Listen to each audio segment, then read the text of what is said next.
ሰላም ጤና ይስጥልኝ። ስዊድን አሉኝ ከምትላቸው ሳይንቲስቶች መካከል አንዱ የሆኑት የ74 ዓመቱ ፕሮፌሰር ራሞን ባለፈው ሳምንት አዲስ አበባ እንደነበሩ በተለያዩ ዘገባዎች ወደ እናንተ ያደረስነው ጉዳይ ነው። የኒውክሌር ፊዚክስ ሳይንቲስት የሆኑት ፕሮፌሰር ራሞን ወደ ኢትዮጵያ የመጡበት ዋነኛ ጉዳይ ከ100 ዓመታት በፊት አያታቸው ኢትዮጵያ ውስጥ የጀርመን አምባሳደር ሆነው በሚያገለግሉበት ጊዜ የገዟቸውና የግላቸው የነበሩ ቅርሶችን የልጅ ልጃቸው የሆኑት ፕሮፌሰር ራሞን ወደ ኢትዮጵያ ወደ እናት ሀገሩ መመለስ አለበት ብለው ይዘውት የመጡት ጉዳይ ነው። ስለዚህ ዋናው ቁም ነገር እዚህ ጋር በዘረፋ የወጣ ቅርስ ወይም በሽያጭ የወጣ ቅርስ ሳይሆን የፕሮፌሰር ራሞን ቤተሰቦች የገዛ ንብረታቸው ናቸው።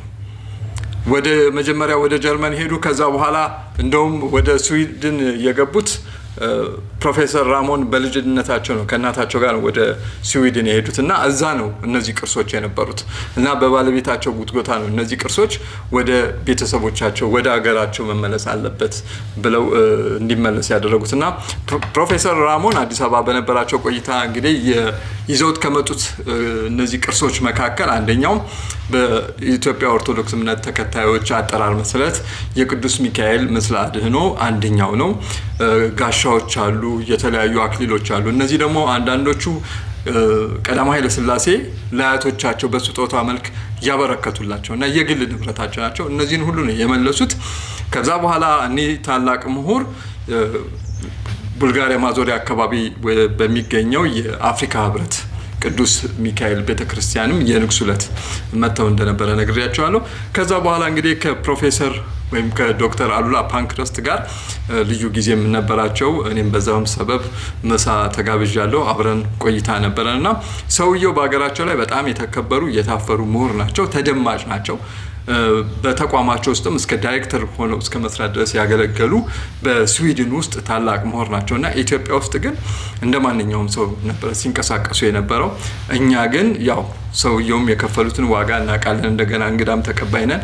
በተለይ ዶክተር አሉላ ፓንክረስት ለሳቸው በተለየ ሁኔታ አቀባበል ሲያደርግ ነበር፣ መስተንግዶ እንደዚሁ ሲያደርግላቸው ነበርና እሳቸውም ደግሞ እየሰጡን ከነዚህ ትልልቅ ቅርሶች በተጨማሪ አያታቸው ይቀርጿቸው የነበሩትን ቪዲዮዎች ሁሉ ነው ለኢትዮጵያ ጥናትና ምርምር ተቋም ወዳጆች ማህበር ያስረከቡትና በመጨረሻም ከምሳ ግብዣ በኋላም አሉላ ወደ ሀገራቸው የሚመለሱበትን ሁኔታ አመቻችቶላቸው ነበረ።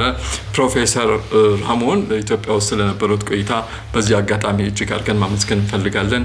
እናንተም እስቲ ሀሳባችሁን በኮሜንት መስጫው ላይ ያስቀምጡልኝ። ስለተከታተላችሁኝ እጅግ አድርጌ አመሰግናለሁ። Dr. Ramon Vies is Professor of Theoretical Nuclear Physics at KTH and Director of the university's Energy Platform, one of 5 strategic research platforms which also include transport, materials, medical technology, and ICT.